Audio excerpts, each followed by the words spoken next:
Man tai patinka, kai apie gimstamumo temą kiekvieną kartą kalbės šitos laidos arba kažkokia pagyvenus moteris, kuri visiškai iš visai kitos kartos, kito pasaulio ir su 28 vaikais, arba tada, dabar ten bus apie 40 moteris, dar nepagyvenus, agės, vidutinio amžiaus, tarkim, kuri ateis ir pasakos, aš 4 vaikų mama, aš žiauriai laiminga, vaikas yra nuostabiausias dalykas planetai, aš nesuprantu tų moterų, kur nenori vaikų turėti, kiek jos daug praleidžia, ir tada literaliai nėra niekada nei vieno balso to jauno žmogaus, kuris iš tikro dabar ir nenori turėti vaikų, ir nėra, tiesiog niekada jo nėra.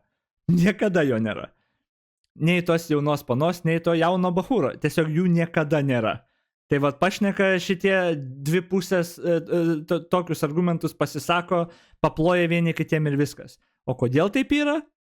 Va čia klausimas. Įsivaizduokit dabar, pasako šita moteris, iš tikrųjų klėdėsi. Argumentą, kuris nėra argumentas, jai ploja žmonės.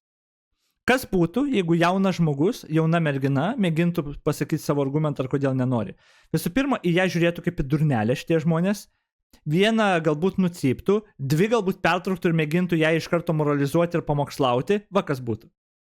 Ir jinai tiesiog nenori šnekėti tą temą, jinai visiškai disconnected iš karto, net nuo bendruomenės savo, ir va kas būtų.